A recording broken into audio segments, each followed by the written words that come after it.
Okay, first of all good morning all of you. आज हम class 11th में हमने पहले जो फर्स्ट बुक थी हॉर्नबिल उसके बारे में डिस्कस किया था। उसके फर्स्ट चैप्टर के बारे में डिस्कस किया। हमने एक पोइम भी उसमें से पढ़ी। आज हम जो हमारी सेकंड बुक है स्नैपशॉट उसका चैप्टर फर्स्ट, और वैसे इसको कह सकते हैं हम स्टोरी फर्स्ट, उसके बारे में डिस्कस करेंगे। और उसका टाइटल है the summer of the beautiful white horse William Saroyan. अब देखिए इसमें जैसा कि नाम से ही पता चल रहा है, यानी समर के टाइम की ये स्टोरी है। ठीक है, अब इसको हम क्या कह सकते हैं, अदर वर्ड्स में इसको हम स्टोरी कह सकते हैं कि ये स्टोरी है, क्योंकि एक तरीके से स्टोरी टाइप ही इसमें सारी आपको स्टोरीज पढ़ने को मिलेंगी। तो जैसे समर सीजन की बात हो रही है of the beautiful white horse, यानी वाइट हॉर्स जो कि कैसा था, ब्यूटीफुल था, उसके बारे में, उसके समर सीजन के बारे में इसमें बताया गया है। तो चलिए इसको स्टार्ट करते हैं। Let start our story. The summer of the beautiful white horse William सारोयन।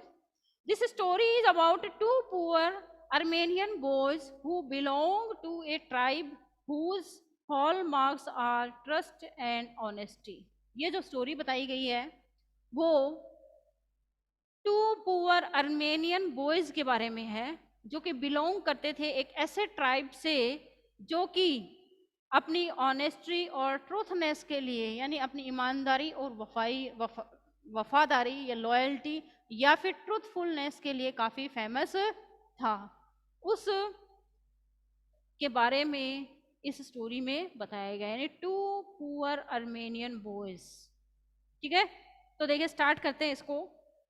One day back there in the good old days when I was 9 and the world was full of every imaginable kind of magnificent and life was still a delightful and mysterious dream, my cousin Murad, who was considered crazy by everybody who knew him except me. अब देखिए इसमें to boys हैं। एक तो देखिए अरम नाम से एक बच्चा है, जो मैंने बताया ना अभी, टू यंग बॉयज, उनमें एक तो है अरम नाम से और दूसरा है मुराद। अरम एंड मुराद, MOURAD, मुराद। इन दोनों के बारे में ये स्टोरी है। ये क्या, कौन है, कजिन है।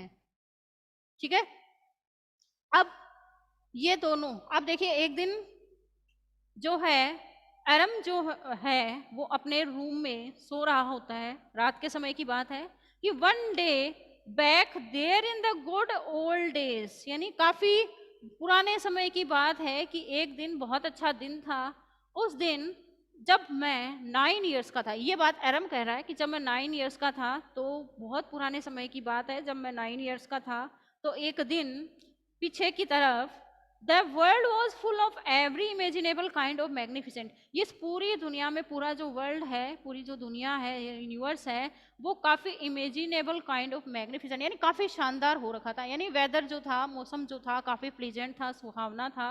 And the life was still a delightful and mysterious dream. और जो मेरी लाइफ थी वो बिल्कुल डिलाइटफुल, यानी हैप्पीएस्ट थी, काफ़ी खुश में था, मेरी लाइफ खुश थी। एंड मिस्टीरियस ड्रीम, और एक मिस्टेरियस ड्रीम की तरह, एक रहस्यमयी ड्रीम की तरह वो मुझे नजर आ रही थी, सिम हो रही थी मेरी life.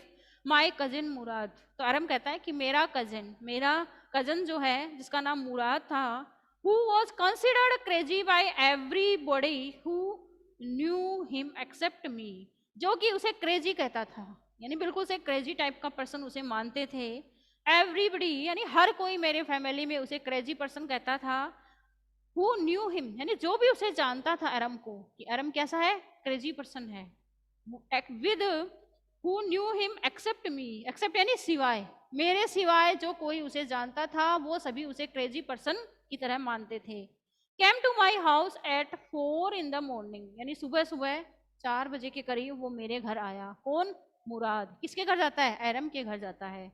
And woke me up tapping on the window of my house, और वो मुझे उठा देता है। Woke me up, woke up is a phrasal verb, it means उठा देना, जगा देना। वो मुझे जगा देता है सुबह सुबह 4 बजे के समय।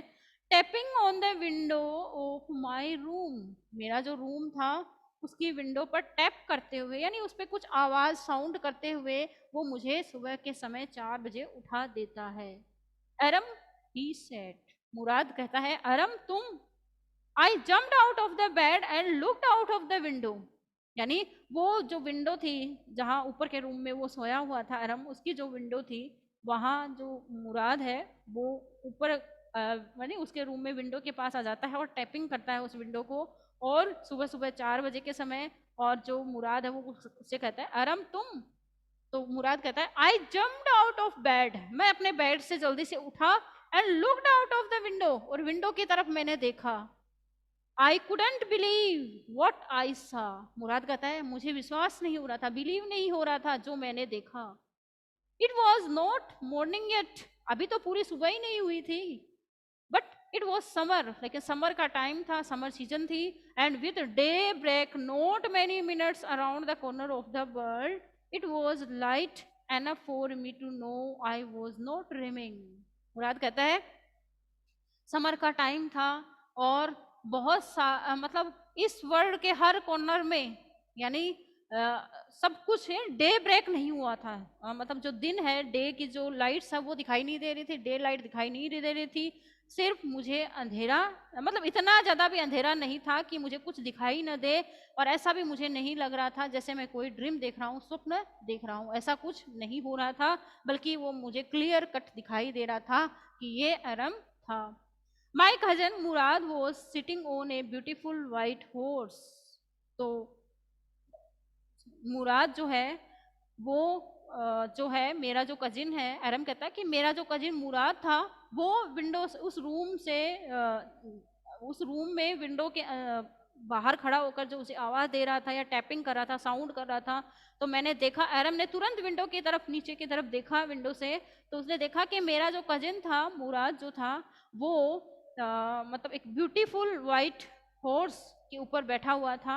आई stuck my head out of the window and rubbed my eyes, मैंने रब्ड नहीं रगड़ना, मैंने अपनी आंखों को रगड़ा, जैसे सुबह उठते समय हम रब करते हैं अपनी आईज को, उसी तरीके से, और मैंने विंडो की तरफ फटाक से देखा। Yes he said in Armenian, it is a horse, you are not dreaming, make it quick if you want to ride, यानी जल्दी करो। यस हाँ, ही सेड इन अर्मेनियन, उसने अर्मेनियन में कहा, इट इज ए हॉर्स, ये एक घोड़ा है, हॉर्स है, यू आर नॉट ड्रीमिंग, तुम ड्रीम नहीं देख रहे हो, make it quick if you want to ride, यदि तुम राइड करना चाहते हो, घुड़सवारी करना चाहते हो तो जल्दी ही करो। I knew my cousin Murad enjoying being alive more than anybody else who had ever fallen into the world by mistake. अब जो उसका जो ब्रदर है, कजिन है, वो कहता है, आई न्यू माई कजिन मुराद, मैं अपने कजिन मुराद को अच्छी तरह जानता हूँ, enjoyed being alive more than anybody, यानी वो अपनी लाइफ को एंजॉय करता है, काफ़ी हैप्पीएस्ट मूड में वो हमेशा रहता है, एनर्जेटिक रहता है, अपने ड्रीम्स को पूरा करने के लिए वो हर कोशिश करता है।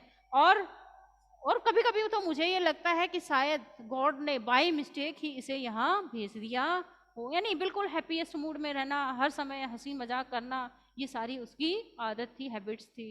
But this was more than even I could believe, लेकिन ये बात तो, जो वो हॉर्स, यानी वो पुअर फैमिली से बिलोंग कर रहे थे, फिर एक हॉर्स राइड करना पुअर फैमिली के बच्चों के लिए ये तो एक ड्रीम ही होता है अपने आप में, लेकिन फिर भी ये जो चीज़ें थी, ये इन पर मैं बिलीव नहीं कर सकता था कि ये क्या हो रहा है, ये कैसे कर रहा है, इसने कैसे, यानी ये हॉर्स कैसे ले आया, वो भी वाइट कलर का।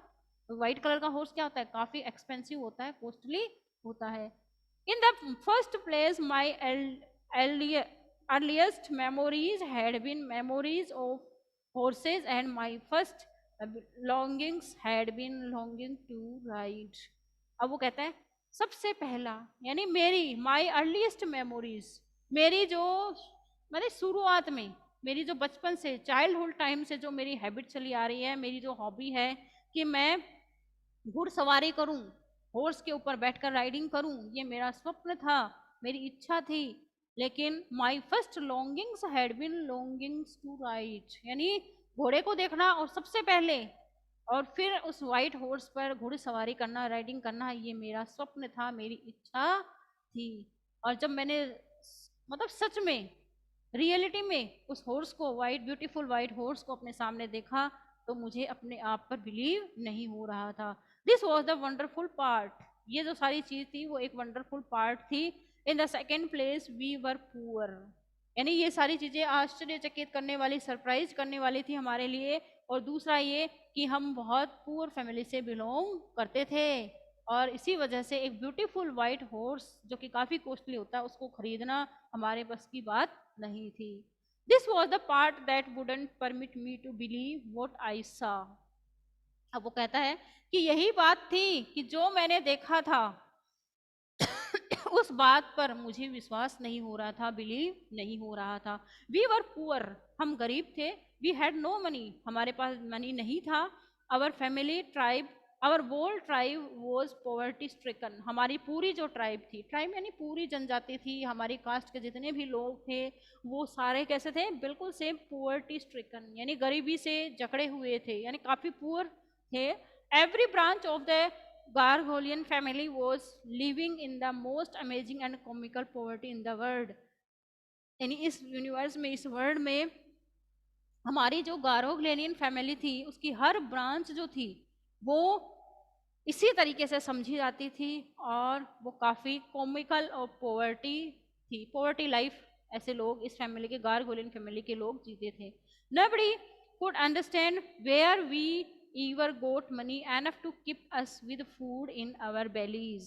यानी यही बात हर कोई जानता था कि हम सिर्फ इतना ही कमाते हैं, हम इतना पूरे दिन में इतना ही कमा पाते हैं कि बेलीज यानी हम अपने स्टोमक में, हम हमारे पेट को भर लें, शाम तक इतना ही फूड हम इतनी ही मनी हम गेन कर पाते थे, अर्न कर पाते थे कि शाम के समय हम खाना खाकर सो जाएं।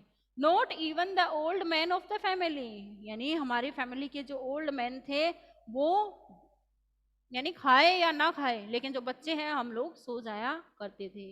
Most important of all though we were famous for our honesty, लेकिन इन सब में सबसे ज्यादा जो इम्पोर्टेंट बात ये थी कि हमारी जो फैमिली थी वो फेमस थी अपनी ऑनेस्टी के लिए, अपनी लॉयल्टी के लिए, अपने ट्रूथफुलनेस के लिए।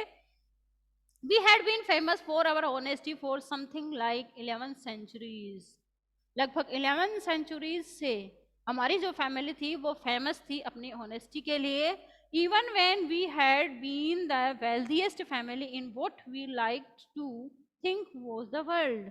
हमारी जो फैमिली थी वो इतनी ज़्यादा वेल्थीएस्ट फैमिली में थी पहले, लेकिन अब नहीं है कि इसे पूरे वर्ल्ड में जाना जाता था और लाइक किया जाता था। लेकिन इन दिनों, यानी इन दिनों जब ये स्टोरी लिखी गई उस समय ये फैमिली काफ़ी पुअर फैमिली से बिलोंग करती थी। We were proud first, honest next. सबसे पहली बात तो ये है कि हम लोगों को अपने आप पर प्राउड था, और ऑनेस्ट नेक्स्ट। और दूसरी बात ये थी कि हम ईमानदार थे, ऑनेस्ट थे, लॉयल थे। And after that we believe in right and wrong, हम गलत व सही में भी विश्वास करते थे, क्या राइट है क्या रोंग है, इन सब बातों पर हम बिलीव रखते थे। None of us would take advantage of anybody in the world, let alone steal। यानी none of us, हम में से कोई भी, यानी इस वर्ल्ड में, यानी कोई भी, यानी अपने लाभ के बारे में, अपने प्रॉफिट के बारे में, अपने बेनिफिट के बारे में, एडवांटेज के बारे में नहीं सोचता था।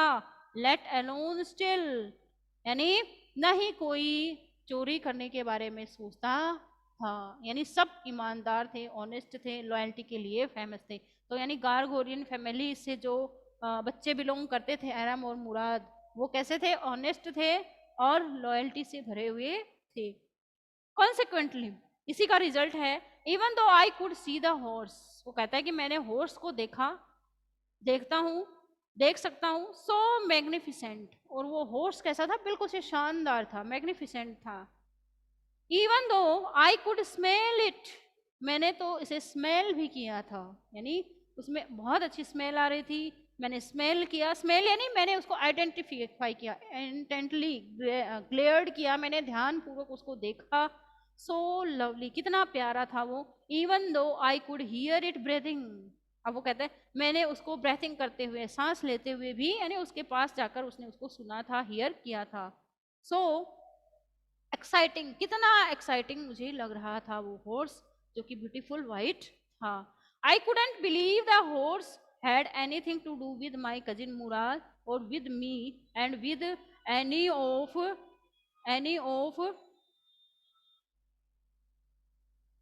I couldn't, I and if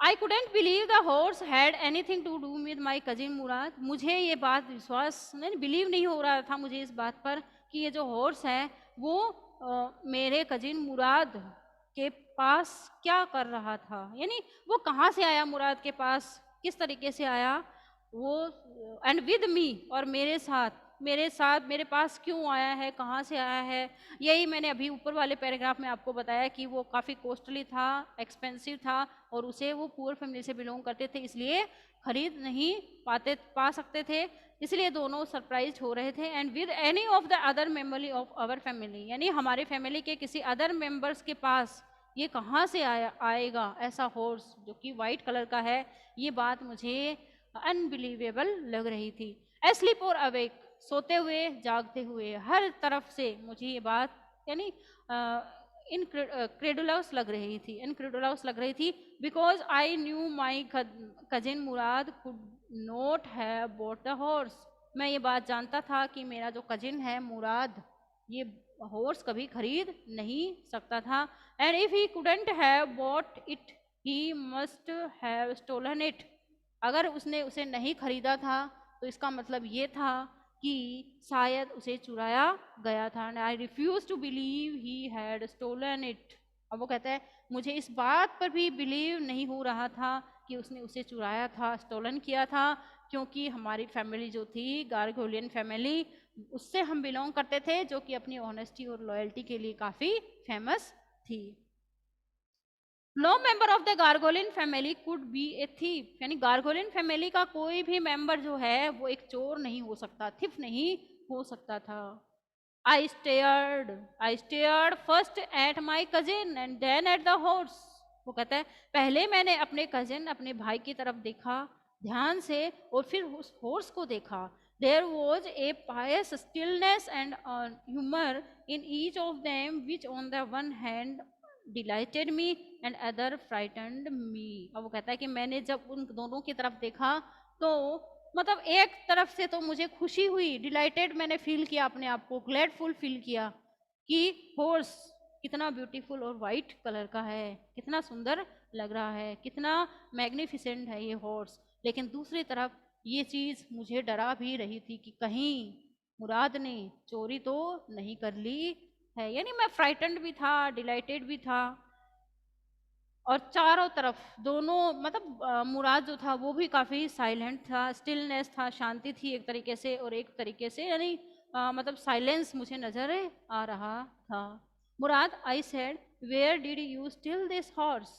एरम कहता है मुराद, मैंने कहा मुराद तुमने इसे कहाँ से चुराया है, इस घोड़े को कहाँ से लाए हो। Leap out of the window he said. उसने विंडो से मतलब लिप करते हुए, उछलते हुए कहा if you want to ride, यदि तुम राइड करना चाहते हो, सवारी करना चाहते हो। इट वॉज ट्रू देन, ये सच हो गई है, देखो अब।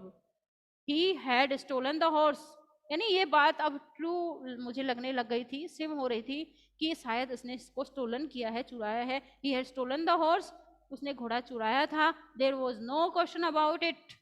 अब वो कहता है कि इसके बारे में कोई क्वेश्चन नहीं उठने वाला था। He had come to invite me to ride or not as I choose, यानी वो मुझे ये इनवाइट करने आया था कि वो इस घोड़े पर सवारी करना चाहता है, हॉर्स राइडिंग करना चाहता है या नहीं, ये मुझे चुनना था, चूज करना था।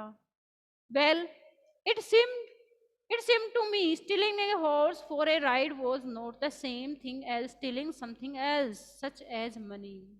अब जो एरम है वो अपने आप को कंसोल करता है, अपने आप में श्योरिटी करता है या कंसोलेशन करता है, अपने आप को आश्वस्त करता है कि घोड़े को चुराना, एक हॉर्स को चुराना, स्टिल करना एक चोरी के बराबर नहीं है। वो चोरी उसके जैसी चोरी नहीं है जैसे कि कहीं से मनी को चुराना। अगर हम किसी की मनी को चुरा लेते हैं तो वो क्या है, अपने आप में एक चोरी है, अपने आप में एक स्टिलनेस है। लेकिन मतलब यानी थिफ्ट किया करता है चोरी करने का काम, लेकिन एक हॉर्स राइडिंग के लिए हॉर्स को चुराना, ले आना, ये एक चोरी नहीं है। For all I knew may be it was not Stilling at all. और ये जो सारी बातें जो मैं जानता था वो शायद चोरी नहीं थी उस हॉर्स के बारे में। If you were crazy about horses the way my cousin Murad and I were, I was not, it was not stealing. यदि आप मेरी तरह और मेरे भाई मुराद की तरह हॉर्स राइडिंग के शौकीन हैं और यदि आप किसी के हॉर्स को अपने घर ले आते हैं हॉर्स राइडिंग सीखने के लिए, तो शायद मेरे व मुराद की तरह ये एक चोरी नहीं होगी. At it wouldn't become stealing until we offered to sell the horse.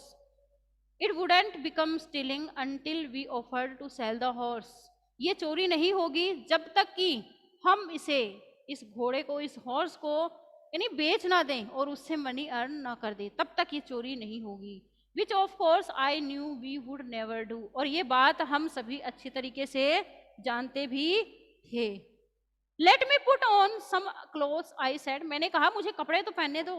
All right, he said. उसने कहा ठीक है, but hurry, लेकिन जल्दी करो. I leaped into my clothes. मैंने जल्दी से अपने कपड़े पहने. I jumped down to the yard from the window. यानी खिड़की से ही मैं यार्ड की तरफ कूदा, यानी थोड़ी दूरी पर मैं कूदा. And leaped upon onto the horse behind my cousin Murad. मेरा जो कजिन था मुराद था, वो बैठा हुआ था, उसके पीछे की तरफ मैं उछलकर घोड़े पर बैठ गया, हॉर्स पर बैठ गया. That year we lived at the edge of town at Walnut Avenue. Behind our house was a country vineyard. फिर वो कहता है कि हम यानी टाउन के एज पर ही, टाउन के किनारे पर ही जहाँ हम रहा करते थे, वॉलनट एवेन्यू में, वहाँ चले गए. और उसके पीछे के, हमारे घर के पीछे की तरफ जो कंट्री साइड था, वहाँ पर वाइन यार्ड यानी जो अंगूर की बैल है वो लगी हुई थी, और चार्ड था वहाँ पर, इरिगेशन डिचेस थे, इरिगेशन सिंचाई के लिए डिचेस बनी हुई थी, खाइयाँ बनी हुई थी. एंड कंट्री रोड्स की तरफ हम चले. इन लेस देन 3 मिनट्स यानी 3 मिनट से भी कम टाइम में we were on Olive Avenue पर हम पहुंचे. and then the horse began to trot. फिर जो हॉर्स है वो अपने आप ही ट्रॉट करने लगा. ट्रॉट यानी अपने पैरों के बल वो एक तरीके से आगे पीछे होने लगा. मतलब उसकी जो स्पीड थी थोड़ी कम हो गई थी, वो ट्रॉट करने लगा था. The air was new and lovely to breathe. जो एयर थी वो बिल्कुल से नई, फ्रेश मुझे लग रही थी और बिल्कुल लवली सिम हो रही थी ब्रेथ के लिए. The feel of the horse running was wonderful. यानी जो हॉर्स रनिंग कर रहा था, दौड़ रहा था, वो जो फीलिंग थी और हम जो फील कर रहे थे उस दौरान उस पर बैठे हुए, तो ये काफ़ी वंडरफुल मुझे सीम हो रहा था, प्रतीत हो रहा था. My cousin Mourad, who was considered one of the craziest member of our family, began to sing. I mean he began to roar. मेरा अब आराम कहता है कि मेरा कजिन मुराद, जो कि हमारी फैमिली का सबसे ज़्यादा क्रेजीएस्ट मेंबर माना जाता था, उसने गाना गाना शुरू कर दिया. मेरा मतलब है he began to roar. Roar यानी दहाड़ना, तेज तेज क्राई करना, चिल्लाना. यानी उसे गाना नहीं आता था लेकिन फिर भी वो रोर करने लग जाता था, तो वो करना शुरू कर दिया. Every member has a crazy streak in it somewhere and my cousin Murad was considered the neutral descent of the crazy trick in our tribe. Her every family has a crazy trick in it somewhere. यानी कहीं ना कहीं हर family में crazy streaks होता है. And my cousin Mourad was consider the natural descendant of the crazy streak in our tribe. हमारी tribe में, हमारे कास्ट का ये जो ग्रुप है, उसमें जो क्रेजी ट्रिक के रूप में, जो है नेचुरल डेसेंडेंट के रूप में मुराद, मेरा जो कजिन था, वो माना जाता था. Before him was our uncle Khosrove. उससे पहले हमारे अंकल जो खुशरो थे वो थे an enormous man with a powerful head of black hair. यानी ब्लैक जो कि एक एनॉर्मस यानी बड़ी साइज वाला, बड़ी साइज वाले थे, और powerful head of black hair, और ब्लैक हेयर थे उनके हेड पर, सर पर. And the largest mostest in the San Joaquin valley. A man so furious in temper. यानी बड़ी बड़ी मूछें थी उनके, सैन जैकलिन वैली. और एक ऐसा मैन जो कि अपने टेम्पर में, अपने स्वभाव में काफ़ी गुस्से वाला था, फ्यूरियस टाइप का पर्सन था. सो इरिटेबल, कितना चिड़चिड़ा वो था. सो इम्पेशेंस, कितना मतलब पेशेंस नहीं था उसमें. And that he stopped anyone from talking my by roaring, कि वो अपने रोरिंग के द्वारा, अपने मतलब तेज साउंड के द्वारा, लाउड साउंड के द्वारा वो किसी को भी बात करने से रोक देता था। इट इज नो हार्म, पे नो अटेंशन टू इट, यानी ये कोई हानि वाली बात नहीं है, इसकी तरफ ध्यान न दो। ऐसे कुछ सेंटेंस उनके अंकल खुसरो के थे। यानी सबसे पहले तो क्रेजीस्ट पर्सन उनके ट्राइब में अंकल खुसरो को माना जाता था, और उसके बाद मुराद को माना जाता था। और ये जो हॉर्स था वो किसने चुराया था? मुराद ने चुराया था, और वो भी सिर्फ हॉर्स राइडिंग के लिए। ओके, तो ये जो आरम है वो अपनी कहानी इसमें बताता है कि किस तरह विंडो से जो है वो आता है मुराद, उसका कजन, और किस तरीके से वो उस घोड़े को, हॉर्स को राइडिंग के लिए यूज करते हैं। अब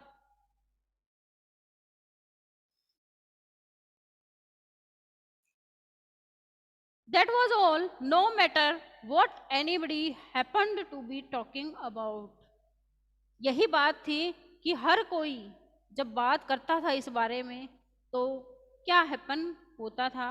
once it was his son Eric running at blocks to the barber's shop where his father was having his mustache trimmed to tell him their house was on fire। अब देखिए, जो uncle Khusro थे उनके बारे में एक इवेंट बताया गया है कि अंकल खुशरो इतने ज़्यादा क्रेजी टाइप के पर्सन थे, क्रेजी माइंड के थे, कि एक दिन वो पास, उनके घर के पास ही एक बार्बर शॉप थी, उस पर अपना ट्रिमिंग करवा रहे थे अपने मोस्टेस को, अपनी मूछों को।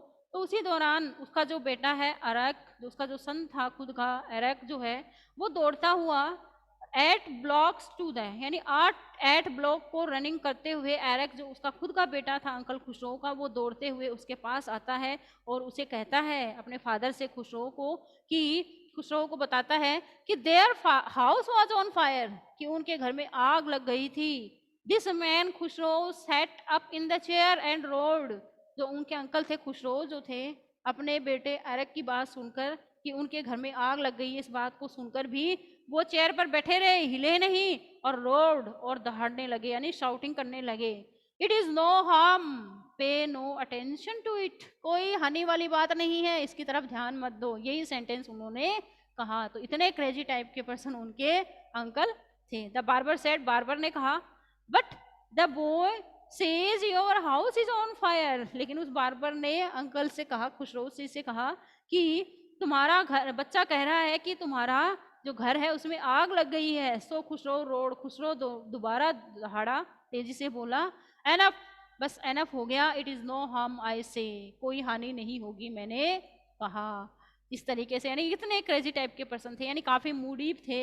जब मूड होता था तब अच्छी बात करते थे, और जब मूड नहीं होता था तो इस तरीके से रोड करने लगते थे, दहाड़ने लगते थे, तेज तेज शाउटिंग करने लगते थे। माई cousin Mourad was considered the natural intention of this man. और मेरा जो कजिन था मुराद, वो भी इसी तरीके से, यानी ये जो मैन था खुशरो, इसी की तरह से नेचुरल डेसेंडेंट, यानी उनका ही उत्तराधिकारी माना जाता था। कि सबसे क्रेजी पर्सन कौन है हमारे फैमिली में? अंकल खुशरो, उसके बाद मुराद है, ऐसा माना जाता था। ऑल्दो मुराद फादर वाज जोराब, हालांकि मुराद के जो फादर थे उनका नाम जोराब था।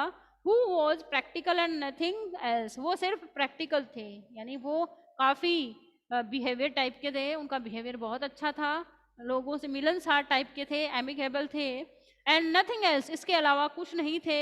That is how it was in our tribe, इसी का रिजल्ट था कि ये वो हमारी कास्ट में, हमारे ट्राइब में थे। A man could be the father of his sons flesh, एक man could be the father of his son's flesh, but that didn't mean that he was also the father of his spirit. The distribution of the various kinds of spirit of our tribe had been from the beginning capricious and vagrant। यानी अब इसमें short में मैं आपको बता देती हूँ कि ऐसा नहीं हो सकता कि एक सन जो है, एक फादर जो, सॉरी, एक जो सन है, वो कहने का मतलब है कि जो सन है वो अपने फादर के ऊपर ही जाए या सेम उसके जैसा ही बने, ऐसा पॉसिबल नहीं है। कि एक सन जो है वो अपने फादर के सारे जो कैरेक्टरिस्टिक्स हैं, सारे जो उसके मेरिट्स हैं, क्वालिटीज़ हैं, वो उसके सन में आए, ऐसा पॉसिबल नहीं है।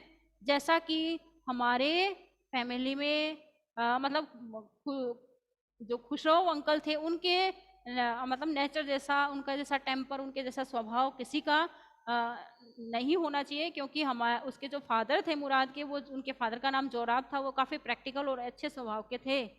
लेकिन फिर भी अपने फादर जोराब की तरह मुराद नहीं था, बल्कि अपने अंकल खुसरो की तरह था। तो हमारी जो ट्राइब थी वो कैसी थी? बिगिनिंग कैप्रिसियस एंड वैग्रेंट, यानी काफ़ी कैप्रिसियस और वैग्रेंट टाइप की थी, घुमक्कड़ जाती थी हमारी एक तरीके से, और बहुत ज़्यादा कैप्रिसियस थी। We rode and my cousin Mourad Seng.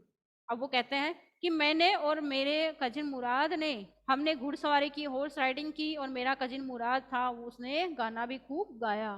For all anybody knew we were still in the old country where at least according to, और हम सभी जानते हैं कि हम जहाँ अपनी ओल्ड कंट्री में जहाँ रह रहे थे, एटलीस्ट कम से कम according to some of our neighbours, कुछ पड़ोसियों के अकॉर्डिंग, वी बिलोंग्ड, हम बिलोंग करते थे एक ही फैमिली से।